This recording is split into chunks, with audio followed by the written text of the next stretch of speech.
오늘 우리에게 주신 하나님의 말씀은 요한복음 12장 20절에서 36절까지의 말씀입니다.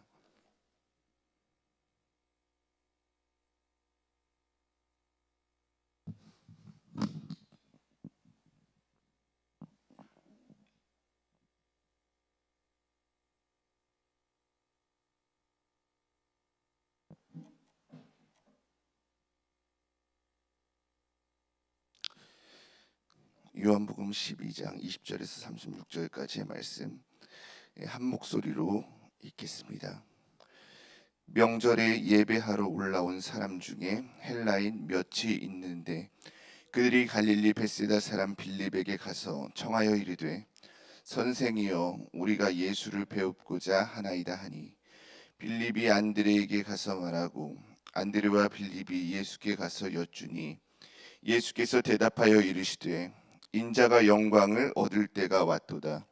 내가 진실로 진실로 너희에게 이르노니 한 알의 밀이 땅에 떨어져 죽지 아니하면 한 알 그대로 있고 죽으면 많은 열매를 맺느니라. 자기의 생명을 사랑하는 자는 잃어버릴 것이요 이 세상에서 자기의 생명을 미워하는 자는 영생하도록 보전하리라. 사람이 나를 섬기려면 나를 따르라. 나 있는 곳에 나를 섬기는 자도 거기 있으리니 사람이 나를 섬기면 내 아버지께서 그를 귀히 여기시리라. 지금 내 마음이 괴로우니 무슨 말을 하리요.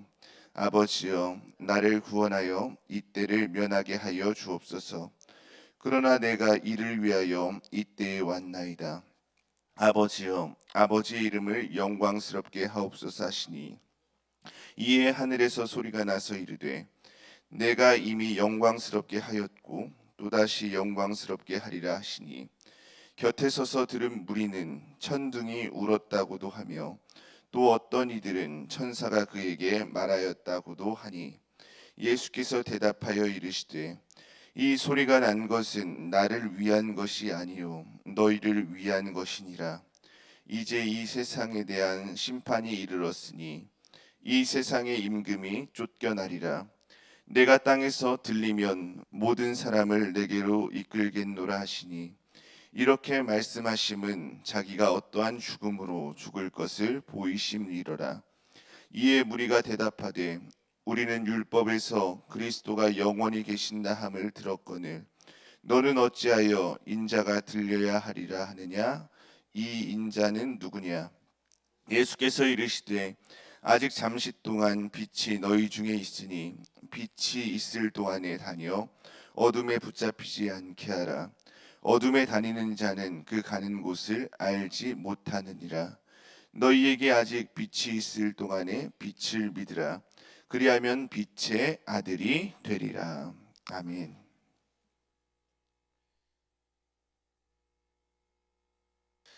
오늘 함께 봉독한 본문은 예수님께서 임박한 순환과 또 승천을 예고하시면서 우리들에게 교훈하시는 말씀입니다. 오늘 말씀을 통해서 하나님께서 주시는 교훈은 무엇인지 함께 살펴보겠습니다. 20절, 21절입니다. 유월절 명절을 지키러 온 사람들 중에는 경건한 헬라인들도 있었습니다. 그들은 갈릴리 벳세다 사람 빌립에게 가서 청하여서 예수를 배웁고 싶다라고 했습니다. 예수에 대한 소문이 헬라인들에게도 들리고 그들이 예수님을 만나보고 싶어 했던 것이죠. 유월절 명절에 헬라인들이 예배드리러 올라왔고 그들이 빌립을 통해 예수님을 만나고자 했다는 내용은 사복음서 가운데 유일하게 요한복음에만 나와 있는 말씀입니다. 그렇다면 요한은 왜 특별히 헬라인들에 대한 내용을 이렇게 기록을 한 것일까요? 그것은 예수님께서 이방인들의 구원도 귀하게 여기신다라는 것을 나타내기 위함입니다. 유대인들의 입장에서 볼 때 이방인은 어떠한 사람이었습니까? 그들은 거룩하지 않은 사람들이었죠. 하나님의 은혜 밖에 있는 사람들, 하나님의 구원과는 상관없는 사람들이었습니다. 그런데 예수님께서는 그렇게 생각하지 않으셨습니다. 성경을 보면 예수님께서 이방인들도 하나님의 사랑과 구원의 대상으로 여기신 것을 우리는 알 수가 있지요. 마태복음 8장을 보면 예수님께서는 로마 백부장의 원대로 그의 종을 치료해 주실 뿐만 아니라 말씀만 하셔도 제 종이 낫겠나이다 라고 말한 백부장의 말을 듣고 그 이방인 백부장의 믿음을 칭찬해 주셨습니다. 마가복음 7장에도 자신의 딸을 고쳐달라고 예수님께 나온 수로보니게 여인, 그 여인의 믿음을 칭찬하시며 그의 딸을 고쳐주신 것을 알 수가 있지요. 그리고 예수님께서는 승천하시기 전 제자들에게 모든 민족으로 제자를 삼고 또 온 천하에 다니며 복음을 전파하라라고 명령하셨습니다. 그러니까 이방인들도 복음이 필요한 자들이고 하나님의 구원이 필요한 자들임을 알리시며 그들을 구원하라고 말씀을 하신 것이지요. 하나님의 사랑 밖에 있는 그러한 사람은 없습니다. 하나님께서는 모든 사람을 사랑하시고 세상을 구원하시기 위해서 독생자 예수 그리스도를 우리에게 보내주셨지요. 그러므로 우리의 생각으로 또 우리의 잣대로 우리의 기준과 판단을 가지고 다른 사람들을 정죄하거나 배제하면 안 됩니다. 우리는 예수님께서 행하신 것처럼 나와 다른 사람들, 그들의 다름을 인정해주고 포용해 주어야 합니다. 그들은 틀린 것이 아니라 그들은 우리와 다른 사람이기 때문에 그런 것이지요. 부족하고 죄 많은 연약한 우리를 예수님께서 용납해 주시고 사랑해 주셨듯이 그 사랑을 받은 저와 여러분 모두가 우리 눈에 볼 때 연약한 사람들이 있을 수 있지요. 부족한 사람들이 있을 수 있습니다. 하지만 그렇다 하더라도 예수님의 마음으로 이해하고 포용하고 사랑할 수 있는 믿음의 성도들 모두가 되기를 주님의 이름으로 축복합니다. 22절입니다. 헬라인의 요청을 받은 빌립은 먼저 안드레에게 가서 말을 했습니다. 빌립은 예수님을 만나고자 하는 헬라인들을 왜 자신이 직접 예수님께 안내하지 않고 다른 제자에게 가서 말을 한 것일까요? 그것은 당시의 상황과 아주 밀접한 관계가 있습니다. 당시는 예수님을 적대시하며 예수님을 죽이려는 사람들이 많이 있었기 때문에 그랬던 것이죠. 낯선 사람을 예수님께 안내하는 일은 자칫하면 예수님을 위험에 빠뜨리는 일이 될 수 있었기 때문에 자기 혼자 그 일을 결정할 수 없어서 빌립은 다른 제자에게 예수님을 안내해도 좋은지 그렇게 괜찮은지 먼저 물어본 것입니다. 그리고 그 의견을 물어본 사람이 여러 제자 가운데 하필 안드레였던 것은 앞선 오병이어 기적의 현장에서 우리가 떡을 사서 어떻게 이 사람들을 먹게 하겠느냐 라는 예수님의 질문에 안드레가 한 아이의 오병이어를 예수님께 드림으로써 놀라운 이적을 볼 수 있었기 때문에 그랬던 것이죠. 그러니까 예수님의 마음을 제자들 가운데 안드레가 잘 알구나라는 것을 빌립이 판단하여서 빌립은 여러 제자 가운데 안드레에게 물어보는 것입니다. 23절입니다. 빌립과 안드레가 예수님께 나아가서 헬라인이 예수님을 배웠고자 한다고 말씀드리니 예수님께서는 인자가 영광을 얻을 때가 왔도다라고 말씀하셨습니다. 여기서 때라는 말은 헬라어로 호라라는 단어인데 어떤 일이 일어났거나 일어나고 있거나 일어날 때를 가리키는 말입니다. 예수님께서 말씀하신 영광을 얻을 때는 십자가에서 죽는 때를 가리키는 것입니다. 십자가의 고통과 죽음을 맞는 그때가 됐다라는 것이지요. 그렇다면 예수님께서는 왜 십자가의 수치와 고통과 죽음의 때를 영광을 얻을 때다라고 그렇게 말씀을 하신 것일까요? 십자가 대속의 죽음으로 많은 사람들을 살리는 것, 그것이 바로 하나님의 뜻이었기 때문에 그렇습니다. 하나님의 뜻이 이루어지는 때이기에 영광을 얻을 때가 왔다라고 말씀하신 것이지요. 우리 성도들의 인생 가운데 어떠한 일이 영광스러운 일이 되는 것일까요? 우리의 꿈을 이루고 많은 사람들에게 인정을 받고 명성을 얻고 누구도 해내지 못한 그러한 일들을 하고 사회에 큰 공헌을 하는 등 많은 일들이 우리에게 큰 영광이 되는 일들이 될 수 있겠지만, 우리 삶이 실패하고 힘들고 가난하고 또 고통 가운데 있다 하더라도 우리 삶을 통해서 하나님의 뜻이 이루어진다면 그것이 우리 인생에 가장 빛나고 영광스러운 일이 되는 줄 믿으시길 바랍니다. 저와 여러분 모두가 하나님의 말씀에 귀를 기울임으로 하나님의 때를 따라 살아가고 하나님의 말씀에 순종함으로 하나님의 뜻을 이루며 그 영광과 기쁨을 누리는 성도들이 되었으면 좋겠습니다. 24절 25절 말씀입니다. 제가 봉독해 드리겠습니다. 내가 진실로 진실로 너희에게 이르노니 한 알의 밀이 땅에 떨어져 죽지 아니하면 한 알 그대로 있고 죽으면 많은 열매를 맺느니라.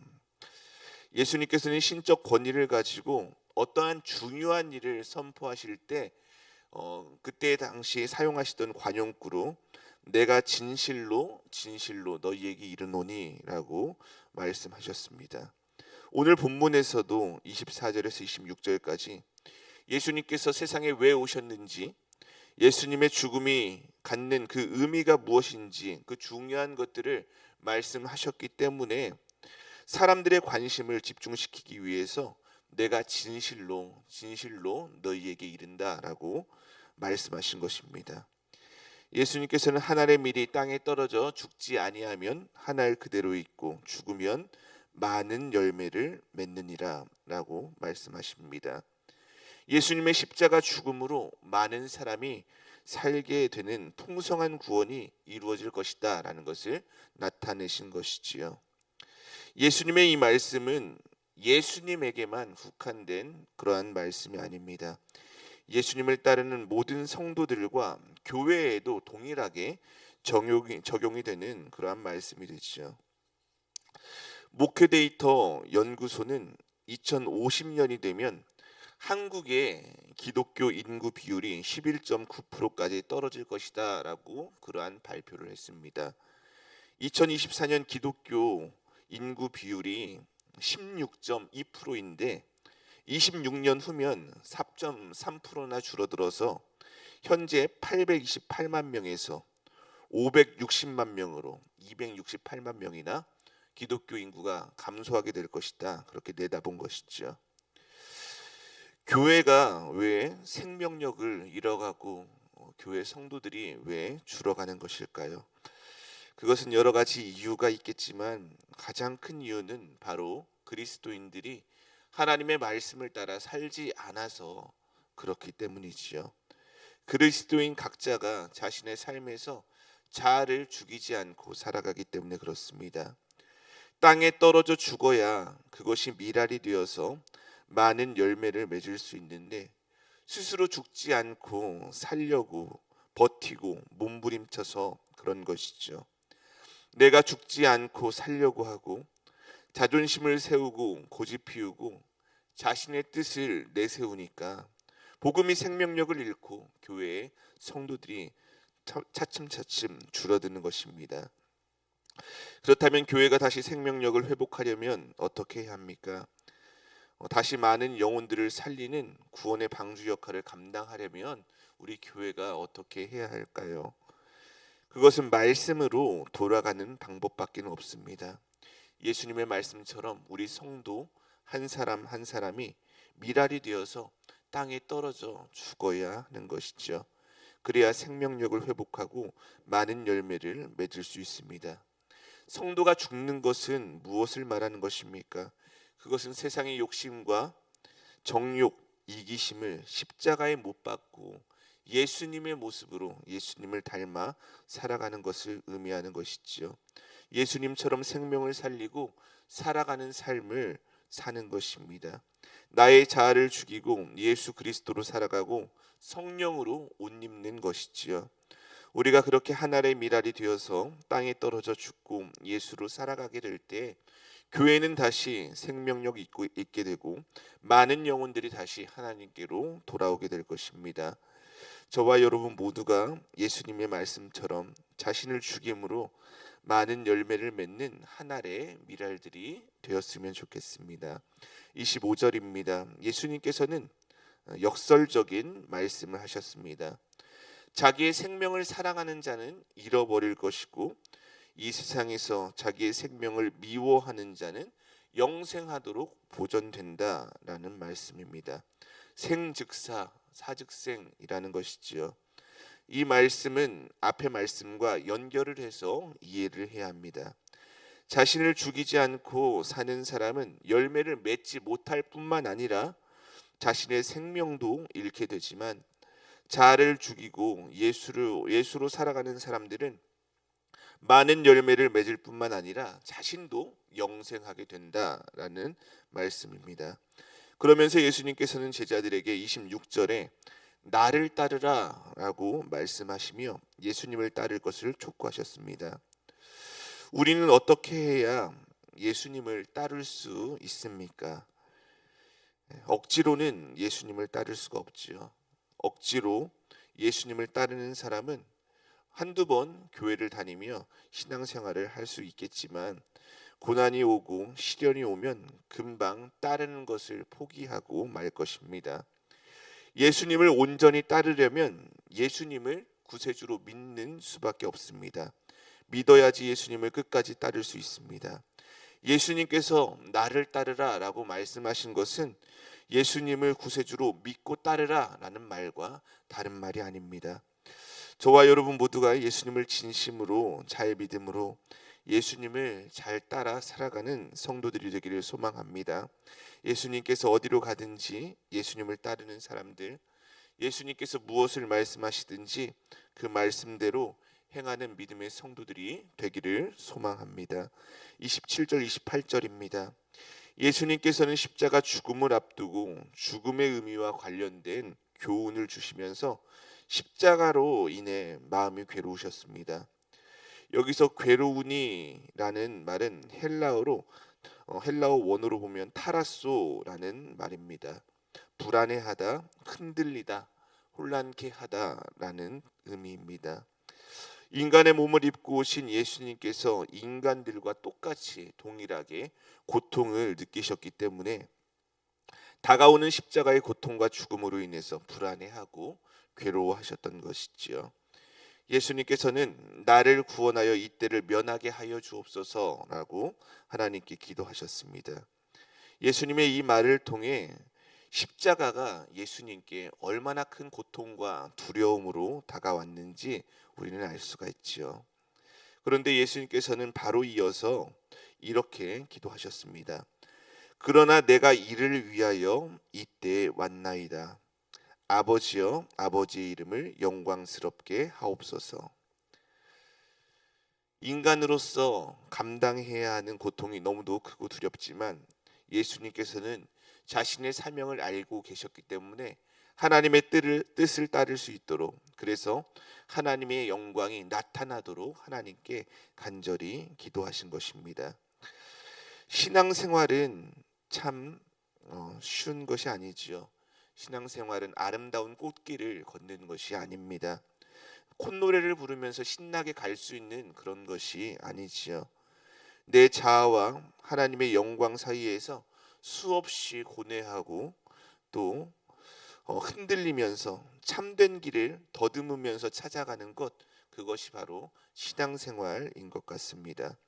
세상의 편한 길이 눈앞에 이렇게 놓여 있음에도 불구하고 힘들고 어려운 생명의 좁은 길을 따라서 의지적으로 따라가는 것, 그게 바로 신앙생활이죠. 그래서 신앙생활은 참 어렵습니다.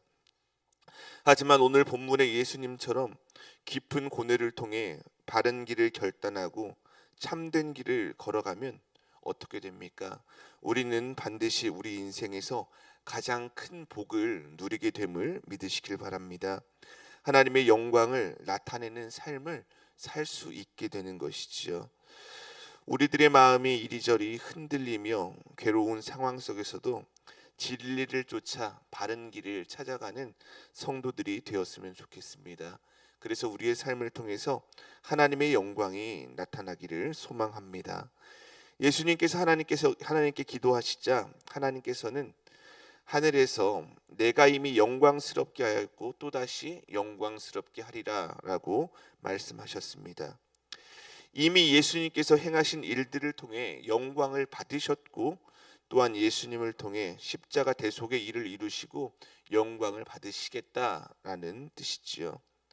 하나님께서 하늘에서 주신 그 소리는 사람들에게 천둥 소리처럼 들리기도 하고 또 천사가 말하는 것처럼 들리기도 했습니다. 그때 예수님께서는 하나님께서 이 소리를 주신 것이 자신을 위한 것이 아니라 너희를 위한 것이다라고 말씀하셨습니다. 예수님께서 십자가를 지시고 죽음으로 사람들의 죄를 대속하시는 그 일이 예수님을 믿는 자에게 구원을 주시는, 그들을 살리는 일이 되기 때문에 나를 위한 것이 아니라 너희를 위한 소리이다라는 것이지요. 31절입니다. 예수님께서는 이제 이 세상에 대한 심판이 이르러서 이 세상의 임금이 쫓겨날 것이다 라고 말씀하셨습니다. 예수님께서 말씀하신 이 세상의 임금은 누구입니까? 바로 마귀 사탄을 의미하지요. 십자가 사건이 악한 사탄의 세력에게는 그들의 통치를 종식시키는 일이 된다라는 것을 말씀해 주신 것입니다. 이어서 예수님께서는 내가 땅에서 들리면 모든 사람을 내게로 이끌겠노라 라고 하셨습니다. 출애굽한 이스라엘 백성들이 광야에서 하나님과 모세를 대적하게 될 때에 그들은 하나님의 심판으로 불뱀에 물려 죽게 되었습니다. 그때 장대에 단 놋뱀을 보는 자들은 구원을 얻게 되었듯이 예수님께서 십자가에 높이 달리는 일이 예수님을 믿는 모든 사람을 살리는 일이 된다라는 것을 말씀하신 것이지요.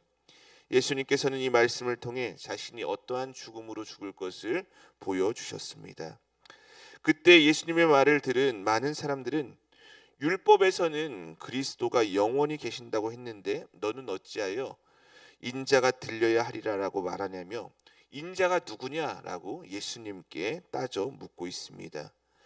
그들의 말은 한편으로는 맞는 말이지만 또 한편으로는 틀린 말이지요. 성경에는 이사야 9장 7절처럼 메시아가 영원히 계신다라는 예언의 말씀도 있습니다. 하지만 사도행전 3장 18절에서 말씀하고 있는 것처럼 메시아가 해를 받으신다라는 말씀들도 여럿이 있기 때문에 그렇습니다. 그들은 자신들이 알고 있는 그런 단편적인 지식을 가지고 당신은 왜 내가 알고 있는 것과 다른 것을 말하냐며 물은 것이지요. 그들은 자신들이 잘 모른다는 생각은 하지 않고 있습니다. 오해를 잡아야 하는 것은 자신들인데 예수님께서 잘못 말씀하시고 계시다라고 생각하면서 예수님께 따져 묻고 있는 것이지요. 그러자 예수님께서는 36절에 아직 잠시 동안 빛이 너희 중에 있으니 빛이 있을 동안에 다녀 어둠에 붙잡히지 않게 하라. 어둠에 다니는 자는 그 간 곳을 알지 못하느니라 라고 말씀하셨습니다. 예수님께서 말씀하신 빛은 무엇이고 어둠은 무엇입니까? 빛은 구세주이신 예수 그리스도를 의미하고 어둠은 세상을 지배하고 있는 악의 세력 사탄을 의미하는 것이지요. 즉 예수님께서는 빛이신 예수님과 동행함으로 진리를 깨달아야 한다라고 말씀하신 것입니다. 성경을 보면 마귀가 우는 사자와 같이 삼킬 자를 찾고 있다라고 말씀하고 있지요. 옛뱀이 하와와 아담을 유혹한 것처럼 어떻게 해서든 그 마귀 사탄의 세력은 믿는 자들을 하나님과 분리시키려고 합니다. 하나님과의 분리는 무엇입니까? 하나님과의 분리는 단순한 이별이 아니지요. 우리가 하나님께로부터 분리된다는 것은 죽음을 의미합니다. 사망이지요. 그런데 사탄은 우리로 하여금 그것을 가볍게 생각하게 만듭니다. 우리의 눈을 가려서 우리가 사망으로 가고 있다는 것을 알아채지 못하게 만드는 것이지요. 그렇다면 우리는 어떻게 해야 어둠에 붙잡히지 않고 사망에 이르지 않을 수가 있을까요? 그것은 36절에 예수님께서 말씀하신 것처럼 빛을 믿는 방법 그 한 가지밖에 없습니다. 빛 대신 예수님을 믿을 때 어둠을 물리칠 수가 있고 하나님의 자녀, 빛의 자녀가 될 수 있기 때문에 그런 것이죠. 요한복음 1장 12절은 이렇게 말씀하고 있습니다. 영접하는 자, 곧 그 이름을 믿는 자들에게는 하나님의 자녀가 되는 권세를 주셨으니. 예수님을 믿는 자는 영생하게 됩니다. 예수님을 믿는 자는 영원한 하나님의 자녀가 되는 것이지요. 저와 여러분 모두가 예수 그리스도를 온전히 믿고 그 예수님과 날마다 동행함으로 이 땅에서 천국을 살아가고 주로 인하여서 승리하는 믿음의 성도들 모두가 되기를 주님의 이름으로 축복합니다. 오늘은 교회를 위해서 함께 기도하고 또 이주민교회 청년 제자교회를 위해서 또 기도하겠습니다. 좋으신 하나님 감사합니다. 우리가 어둠에 다니고 있을 그때, 죄악 가운데 있을 그때에도 주님께서는 우리를 긍휼히 여기시고 우리를 구원하시기 위해서 자신의 독생자 예수 그리스도를 이 땅에 보내주시고 십자가의 대속으로 우리에게 영원한 생명을 허락해 주시니 감사합니다.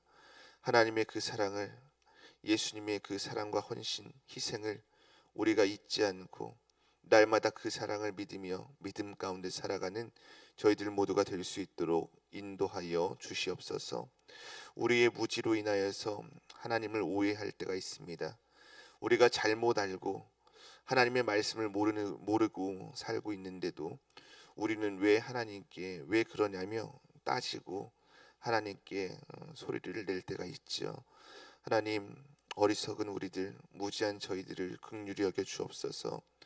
성령께서 조명하여 주셔서 하나님의 진리의 빛을 비춰주시고 우리가 방황하지 말고 흔들리지 않고 생명의 길로 나아갈 수 있도록 예수님을 믿는 믿음을 더하여 주시옵소서.